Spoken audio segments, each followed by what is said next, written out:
What's up, Lego builders? Welcome back to Coconut Brick Studios for yet another Lego Star Wars mock showcase. This one is called Uncharted Paths on Naboo and depicts a small squad of 91st recon troopers going on a scouting mission led by a Gungan guide. They are scouting out and mapping some new territory on Naboo that has yet to be covered by Republic forces, just to make sure there isn't any kind of separatist presence out there, and to see if there are any opportune or prime locations for another Republic base. So kind of like my previous two mocks, this one is very much an experimental mock. I wanted to practice techniques, try out some things, and of course just get another idea out of my head and onto the mock table. I really liked how this one turned out. It is another freeform base mock. However, this is the first time I have ever built a freeform base like this. I'll get more into why that's unique later on. You can see there isn't a whole lot of story going on here.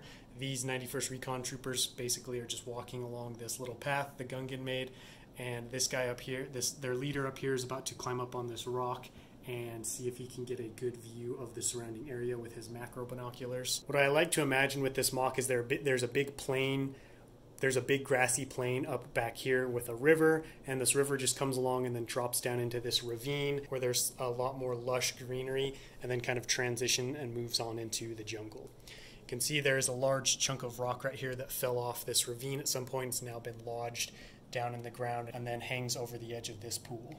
Now that you guys have the gist of what's going on here, I want to share with you guys a couple of techniques that I tried out and really enjoyed. So the first one is the base plate.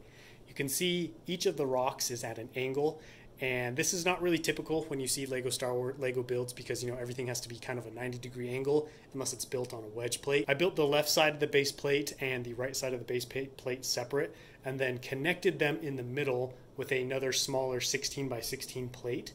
But underneath that plate, I stuck two small turntables, so I was able to turn the left side of the base plate and the right side of the base plate at an angle, put that 16 by 16 plate on and secure it in place, thus giving me three sections, basically the middle and then an angled piece on either side. And then from there, I just built up each rock wall like this, and then in the middle, I've got a smaller chunk of rock that runs down the backside of the waterfall, and they all meet behind the waterfall. You can actually see right there, that's where one of the seams is. And then you've got the other seam right there. And I tried my best to hide it with the waterfall. One of the themes for this mock, or one of the techniques I wanted to practice, was hiding gaps. For so much of my Lego building experience, I've always had the mindset of like, every mock has to be all connected together. You have to build the bricks and connect them all.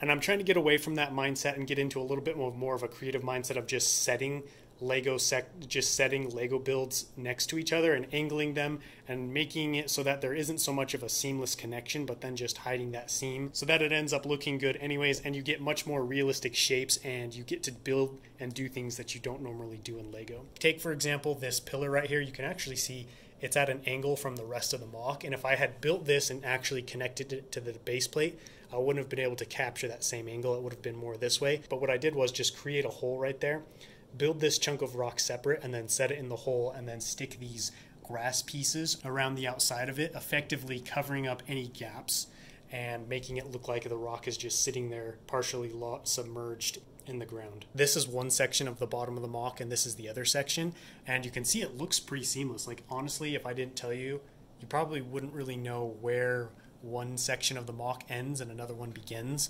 And I used that hiding technique that I was talking about again, and used these bamboo plants to run along the sides of the riverbank and make it so you guys couldn't see any kind of a gap. And then right here in the front of the mock, I ran into another problem where I couldn't just have the water spilling out in the front right here. And so I actually built this little hill, or hummock, whatever you want to call it, to make it look like the water's coming down here, to make it look like the water's coming down the waterfall, hits down here, and then runs into an underground river that goes down underneath the planet's surface. So those are a couple techniques I would recommend trying out. I had an absolute blast with them.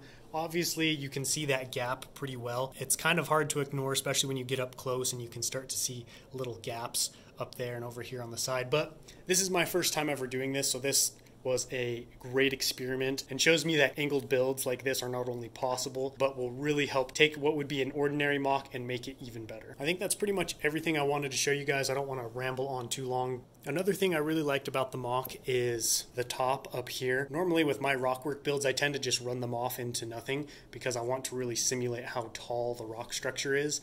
But I think it looks a lot better when I actually put a top to the rockwork. Even if I can't build it as tall as I would have liked to or make it seem as tall as I want, I still think it just looks more finished and more complete. So you're definitely going to be seeing more of these types of builds in the future as I get away from that kind of tapered rockwork technique. There's still a lot more I want to tell and show you guys, but honestly don't want to make this video run on too long. And if you want to see more, you can obviously just go back, rewatch the cinematic and other parts of the video to pick out other designs you like or you want to try. All that being said, thank you guys so much for watching. Don't forget to let me know what you thought about this whole thing down below in the comments, and I will catch you guys next time. But until then, happy building.